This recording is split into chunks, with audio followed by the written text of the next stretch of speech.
Ini adalah IHSG dan 3 saham edisi Februari minggu keempat. Stay tune.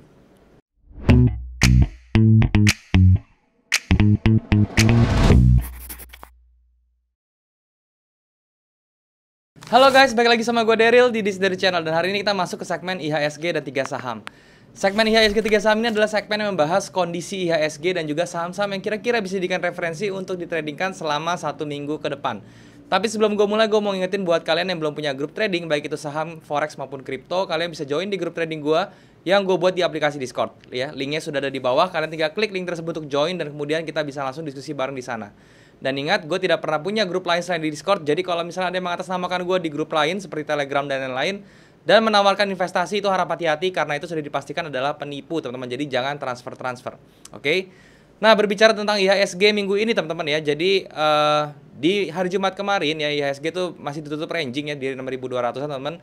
Dan ini juga masih ada kesempatan IHSG untuk bullish ya. Jadi ini sekarang masih bergerak konsolidasi, tetapi kita lihat di konsolidasi ini mungkin ada build up, teman-teman, yang nantinya tuh akan masih arahnya tetap ke atas.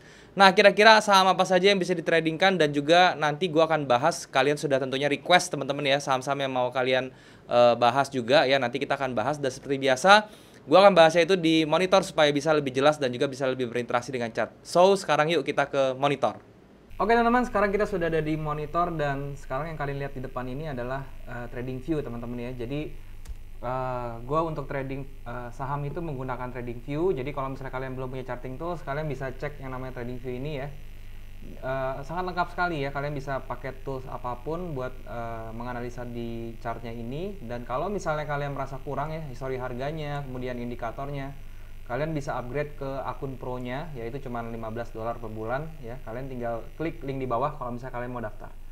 Oke, jadi kondisi IHSG teman-teman ya. Jadi ini sebentar gue ganti dulu. Nah, ini adalah indeks dari IHSG teman-teman ya di hari Jumat kemarin ya. Jadi ditutup di level 6.241 ya. Dia masih dalam range-nya teman-teman ya. Dia belum bisa naik, belum bisa turun ya. Masih dalam ranging ya. Tapi di hari Jumat kemarin tuh ada kejadian unik ya teman-teman ya. Dia sempat dibanting ya. Ini bergeraknya tuh sangat-sangat spinning top sekali ya. Jadi marketnya tuh sangat labil. Dia nggak tahu mau kemana gitu ya. Nah, sekarang nanti hari Senin seperti apa? Tetap acuannya tuh di 6.300 teman-teman ya. Jadi selama dia masih berada di dalam range 6.300 ya, di 6.200 sampai 6.300, dia itu masih belum bisa bergerak kemana-mana. Tapi kalau misal dilihat dari trennya dan juga akumulasinya kecil di sini range-nya ya, ini nanti hari Senin ya tetap aja masih ada kemungkinan dia untuk break di 6.300 ke atas ya. Jadi itu yang kita harapkan, dia break 6.300 ke atas menuju ke level 6.500-an teman-teman ya. Itu yang kita harapkan untuk si indeks kita IHSG. Jadi view-nya untuk hari Senin ke depan tuh masih bergerak konsolidasi teman-teman ya, dan cenderungnya itu nge-break ke arah 6.500 yaitu untuk indeks kita IHSG. Nah, sebelum gue masuk ke saham-saham yang bisa direkomendasikan, gue bahas dulu yang kemarin ya teman-teman ya. Yang pertama itu ada BBRI ya. Kemarin gue udah sebut BBRI. Nah, si BBRI ini lagi koreksi teman-teman ya, tetapi dia masih berada di jalur bullishnya, sehingga ini akan gue tahan terus ya untuk BBRI. Ini tidak akan gue belum gue cut loss atau belum gue jual gitu ya. Itu untuk BBRI. Jadi view-nya masih sama ya. Target terdekatnya di 5.210 ya. Kalian kalau misalnya mau cut loss itu di level 4.000, di bawah 4.560-an ya. Itu kalau mau cut loss.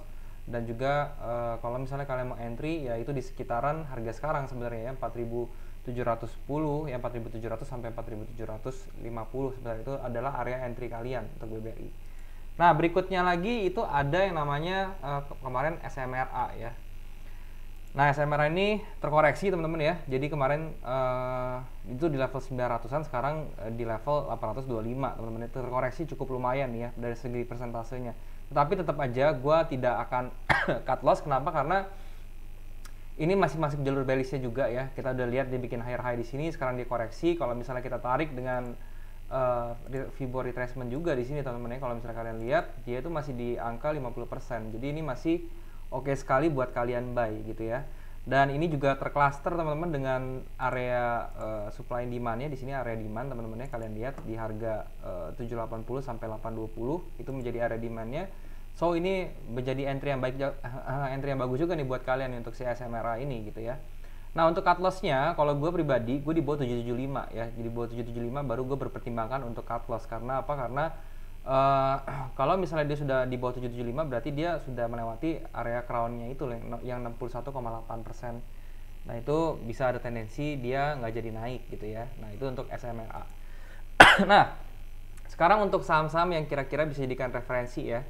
Yang pertama teman-teman itu gua ada DFKT ya. DFKT teman-teman. Sorry DKFT maksudnya. DKFT ya.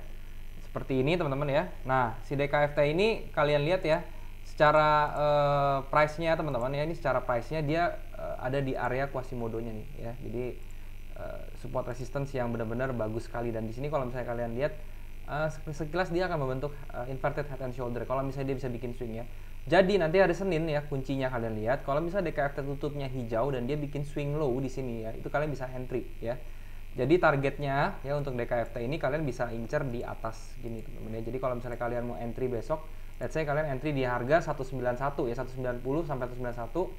Untuk stop lossnya kalian cukup di level 162 ya. Ini memang cenderung kalau misalnya saham-saham small cap seperti ini stop lossnya cukup dalam teman-teman ya, persenannya itu cukup dalam ya. Jadi kalau misalnya kita cut loss di 160 aja tuh udah sekitar 14% ya. Tapi targetnya ini bisa sampai ke 280-an, 290-an teman-teman ya.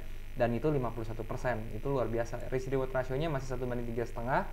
Ya ini kalau misalnya kalian mau masuk DKFT, saran saya sih lotnya itu dihitung-hitung teman-teman, jangan terlalu besar karena memang DKFT ini kan saham small cap seperti itu ya. Nah kemudian berikutnya itu ada MDKA ya, MDKA.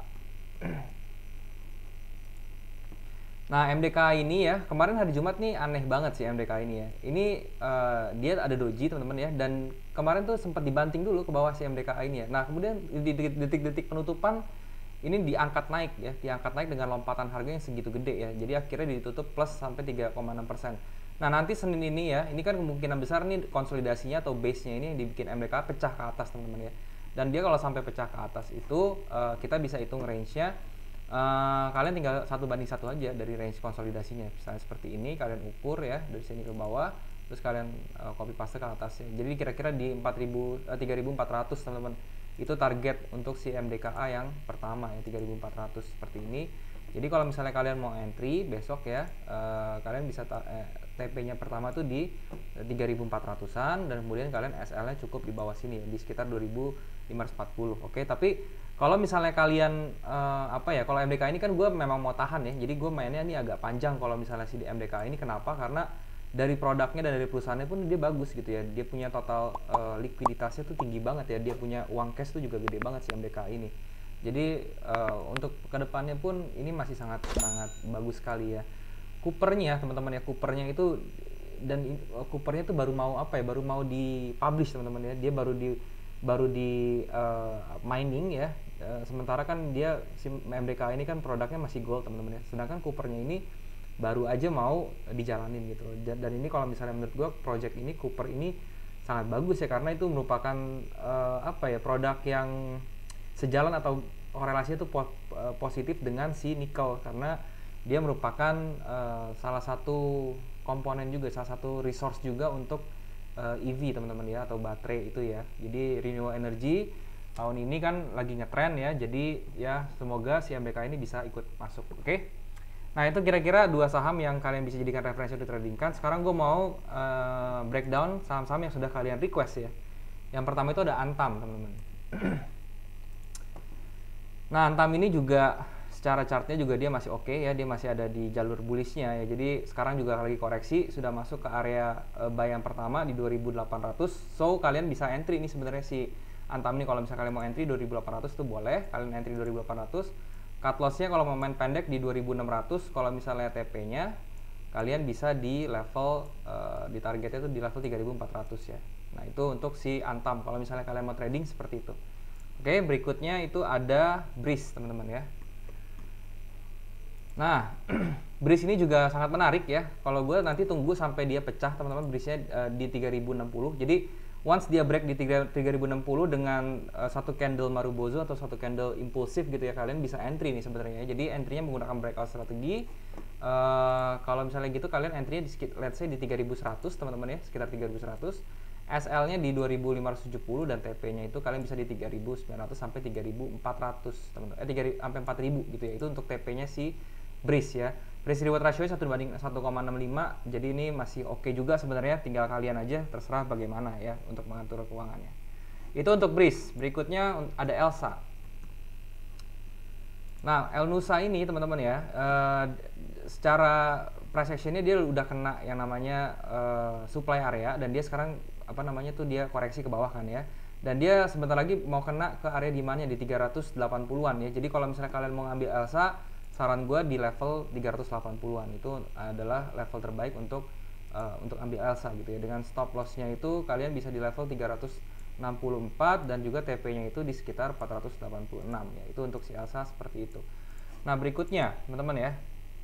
Berikutnya itu ada INDF ya, jarang banget nih ada yang request INDF akhirnya ya. Nah, Indofood teman-teman ya. INDF secara trennya dia masih bearish sekali, masih bearish teman-teman ya. Dan di sini juga ada descending triangle, siap-siap jebol ke bawah. Kalau misalnya kalian mau ambil si Indofood, saran gue kalian tunggu di bawah aja teman-teman, di level 5.300, karena kalau sekarang ini dari technical analisisnya pun, dari price actionnya pun dia masih bearish sekali ya. Jadi ini masih hati-hati kalau misalnya kalian mau ambil sekarang tuh kayaknya terlalu riskan ya. Jadi kalau misalnya kalian mau ambil, saran gue mulai cicil tuh di 5.500-an sih kalau misalnya Indofood seperti itu, oke? Nah, berikutnya teman-teman ada Mandiri, Bank Mandiri, BMRI. Untuk Bank Mandiri ya, dia di sini dia di fase atasnya ini dia membentuk eksesif sebenarnya teman-teman, dan sekarang dia tadi ada distribusi kecil, dan distribusi kecilnya itu sudah pecah ke bawah. Dan ini menurut gue kalau misalnya seperti ini BMRI ini, Mandiri ini bisa turun teman-teman, bisa turun ke level 5.600-an ya sebenarnya. Jadi kalau misalnya kalian mau ngambil BMRI, kalian tunggu di 5.600-an ya, 5.400 sampai 5.725 itu adalah level si Bank Mandiri. Oke. Nextnya ada Adaro. Nah, Adaro Energy ini juga sama teman-teman, dia eksesif dan dia sekarang lagi distribusi kecil di sini. Level yang harus diperhatikan adalah 1080. Kalau misalnya dia jebol dia level 1080, itu kalian buang aja. Nah, ini untuk kalian mau beli ya, kalian belinya di 1080 karena ini konsolidasi kecilnya, ini kemungkinan besar dia akan jebol ke bawah menuju ke level 1080. Jadi kalau misalnya dia sudah sampai 1080, baru kalian boleh untuk entry di daerah situ ya. Nah, stop lossnya itu cukup di bawah 1080. Kalian bisa taruh di level 1000 teman-teman. Di level 1000 itu sudah cukup untuk SL-nya, dan TP-nya itu kalian bisa di level 1360-an ya. Itu untuk si Adaro seperti itu. Nah, berikutnya teman-teman ada RALS ya, Ramayana. Nah, untuk RALS ini sendiri ya, ini sebenarnya dari price action-nya pun dia lagi ada di cluster di structure areanya di sini teman-teman ya. Dan dia lagi berkonsolidasi di sini. Ya, ini tinggal sama aja caranya, kita tinggal tunggu breakout aja teman-teman ya. RALS ini juga dibantu teman-teman sebenarnya dengan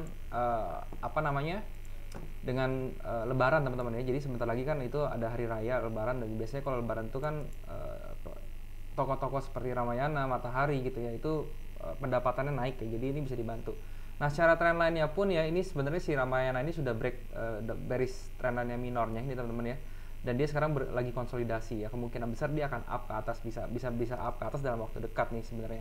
Tapi kalau saran gue sekali lagi, kalau misalnya kalian mau ngambil Ramayana, kalian bisa ambilnya itu pada saat dia breakout ke atas ya, di level di atas level 750-an ya. Jadi kalau misalnya kalian mau ngambil di 770, kalau misalnya ada candle close di 770 itu sudah sangat bagus ya. Jadi kalau misalnya kalian di 770, stop lossnya cukup di level 730, dan TP-nya itu kalian bisa di level 900 teman-teman. Itu untuk si Ramayana ya. Risk reward ratio 1:1,5 nih, 930 ya.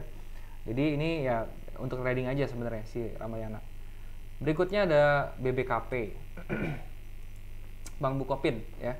Nah, dari Bank Bukopin ini gue belum rekomend untuk masuk ya. Kenapa? Karena dia membentuk lower low pertama ya. Yang kedua, dia di sini retrace-nya itu mungkin hanya untuk koreksi ke atas, sehingga dia nanti bisa dipantulin lagi kembali gitu ya. Jadi di level 600-an ya, itu mungkin dia bisa dibanting lagi ke bawah teman-teman. Jadi untuk si BBKP ini mendingan kita cari dulu banking yang lain karena masih lebih banyak yang bagus. Oke, berikutnya ada LSIP. Nah, untuk LSIP ini cukup bagus teman-teman ya, dari trennya dia menghadap bullish ya, masuk jalur bullishnya. Kemudian di ujungnya sini juga dia membentuk satu tren teman-teman ya. Di sini ada satu pattern maksudnya ya. Dan di sini ya tinggal lihat aja patternnya, kalau misalnya jadi jebol ke atas itu bakal jalan ya. So kalau misalnya kalian mau ambil si LSIP ini, ambillah di level 1380-an. Kenapa? Karena dia sudah break dia punya patternnya seperti ini, dan itu sudah kemungkinan besar dia jalan teman-teman ya. Jadi di 1380 itu adalah angka yang bagus untuk kalian ambil ya, 1380.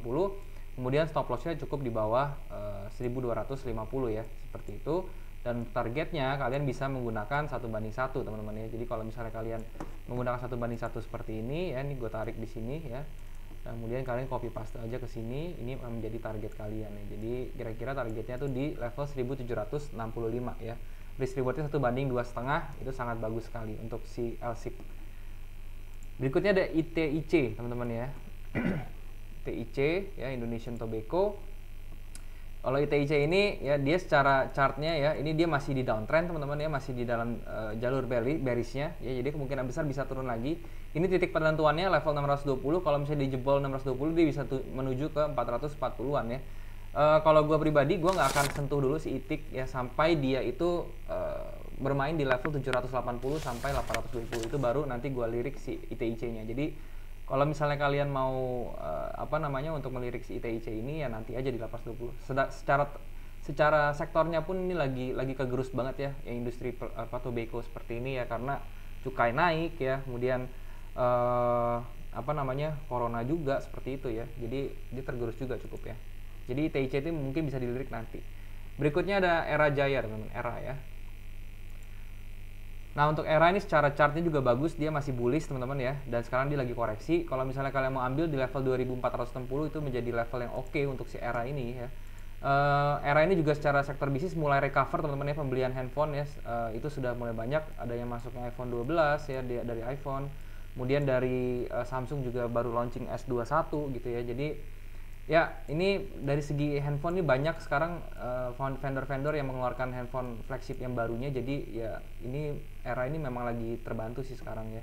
Sedangkan dari sisi penjualannya pun dia sedang recover ya dari COVID kemarin ya, sekarang sudah mulai terbuka lagi, agak longgar ya, sehingga dia penjualannya jadi oke. Jadi Era itu kalau misalnya kalian mau entry di 2000 teman-teman ya, di 2480-an ya, 2480-an. Stop lossnya itu di level 2300-an. Kemudian untuk TP-nya di 3250, itu untuk Era ya, 1:4 kurang lebih risk reward rasionya. Jadi Era ini cocok untuk kalian investasikan sebentar, jadi kalian main swingnya gitu ya. Nah itu untuk Era. Berikutnya ada SBAT atau Sebat teman-teman ya. Nah untuk SBAT ini saham-saham yang tidak liquid seperti ini sih gue saranin sekarang dijauhin dulu teman-teman ya, dijauhin. Kenapa? Karena masih banyak saham-saham cap kecil seperti ini tapi yang liquid, seperti Friend contohnya ya. Kalian lebih baik lirik Friend, kalau nggak Sril teman-teman ya. Kalau mau main di tekstil kalian liriknya Sril, jangan di Sebat ini. Oke? Jadi Sebat ini saran gue dijauhin dulu. Berikutnya ada Unilever ya. Nah Unilever ini juga ya, hari Jumat kemarin itu dia tiba-tiba kedorong naik ya, dia loncat harganya ke atas ya, tetapi secara trennya pun ini belum membantu sama sekali. Dia masih ada area supply kuat di area hijau ini di 7100 sampai 7200, dia ada area supply yang kuat sehingga dia masih trennya bearish ya. So kalau buat gue Unilever tuh jangan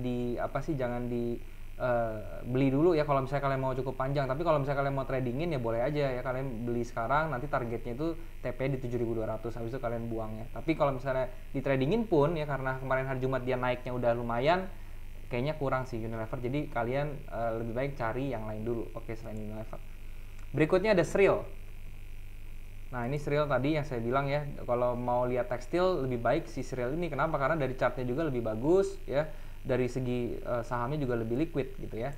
Nah untuk Sril ini sendiri juga posisinya sudah sangat bagus nih untuk kalian beli teman-teman ya. Dia udah di buy area juga di sini ya, di level 238 ya. Jadi kalian bisa buy di 238 sini ya, dengan harapan nanti hari Senin tuh tutupnya hijau ya. Terus kemudian kalian stop lossnya cukup di level 226 dan TP-nya itu di 280. Itu untuk trading ini ya, 1:3,7 risk reward rasionya. So ini menjadi suatu yang bagus juga untuk si Sril. Oke. Berikutnya ada Garuda Indonesia teman-teman ya, GIA. Garuda Indonesia. Nah, Garuda Indonesia ini juga sudah membentuk higher high sekarang ya. Kita tinggal tunggu lagi dia masuk ke area 330-an kalau misalnya kalian mau beli. 338 sampai 345 yaitu untuk area buy-nya si Garuda Indonesia ya. Jadi kalian bisa perhatikan di area tersebut. Nah, kemudian kalau misalnya TP-nya di mana ya? Kalau misalnya kalian masuk di area sini teman-teman ya. kalian SL-nya tuh cukup di level 322, kemudian untuk TP-nya di 424. Itu untuk Garuda Indonesia. Risk reward-nya 1:3,25. Oke. Dari secara chartnya juga dia mulai bangkit, teman-teman, mulai ada pembalikan arah nih sepertinya gitu ya, dari yang tadinya minornya bearish kecil.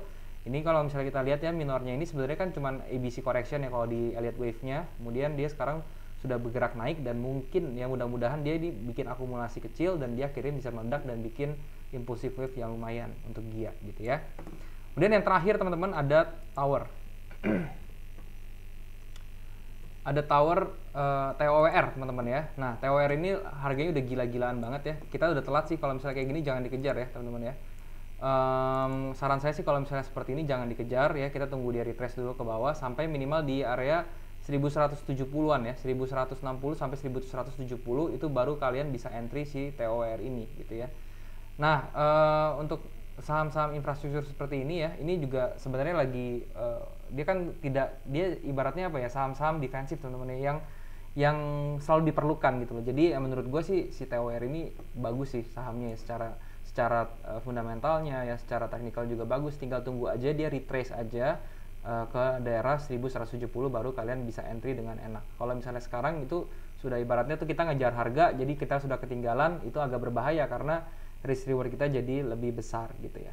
Nah, selain itu teman-teman, gue mau sharing sedikit tentang bank digital teman-teman ya. Jadi bank digital ini kemarin indeks kita tuh sangat-sangat terfokus sama bank digital ya. Ada Bank Jago ya, kemudian ada BNBA yang katanya mau diakuisisi sama Shopee ya. Itu sih sebenarnya beritanya sudah valid teman-teman ya. Targetnya si BNBA itu katanya 2.300-an ya kalau nggak salah ya. Nah, itu bisa diperhatikan sebenarnya ya. Cuman sekali lagi kalau misalnya di saham-saham yang seperti itu teman-teman, itu volatility-nya tinggi ya. Volatility-nya tinggi dan juga kalian harus benar-benar tahu kapan masuknya di saat yang tepat. Jadi jangan sampai kalian masuk di pucuknya gitu. Itu yang bisa saya sampaikan doang sih gitu ya. Jadi itu untuk peringatan dan warning aja untuk kalian. Boleh karena dia memiliki return yang cukup menarik ya. Dia punya opportunity yang besar, tapi perhatikan juga risknya juga gede dan volatility juga besar. Kalian harus tahan yang namanya kocokannya si bank digital tersebut. Oke? Ya, mungkin itu aja teman-teman yang bisa gue sharing hari ini. Semoga kalian bisa mengerti juga semua dan semoga bisa bermanfaat untuk kalian. So, thank you sekali lagi. Sekarang kita balik lagi ke kamera teman-teman. Oke teman-teman, jadi itulah kondisi IHSG dan juga pembahasan gua tentang saham-saham yang kira-kira dijadikan referensi untuk trading kan, dan juga tentunya saham-saham yang sudah kalian request gue sudah bahas semua teman-teman ya. Dan juga gue mau ingetin sekali lagi buat kalian yang belum punya grup trading, kalian bisa join di grup trading gue di aplikasi Discord. Linknya sudah ada di bawah, kalian tinggal klik link tersebut untuk join dan kemudian kita bisa langsung diskusi bareng di sana. Dan juga gue nggak pernah punya grup lain selain di Discord. Jadi kalau misalnya ada mengatasnamakan gue di grup lain ya, di aplikasi lain seperti Telegram dan lain-lain, dan menawarkan investasi ya dalam bentuk apapun, itu harap hati-hati karena itu sudah dipastikan adalah penipu teman-teman. Jadi jangan ditransfer, oke? Kalian juga bisa subscribe channel ini kalau misalnya kalian merasa channel ini bermanfaat untuk kalian, dan juga kalian bisa bantu like video ini dan juga share ke teman-teman yang lain yang kira-kira membutuhkan info dari video ini. Dan juga kalian bisa komen di bawah kalau misalnya ada yang kurang dari video ini, atau kalian mau request tentang saham atau apapun yang mau gue bahas ke depannya. Gue pasti baca komen kalian dan gue akan usahakan untuk bikin kontennya buat kalian. Dan mungkin sampai sini dulu teman-teman. Semoga sekali lagi bisa bermanfaat untuk kalian. Dan juga thank you sekali lagi buat kalian yang sudah menyempatkan diri untuk nonton video ini. Sampai jumpa di next video. Jangan lupa semua orang bisa cuan. Salam sukses. Bye-bye.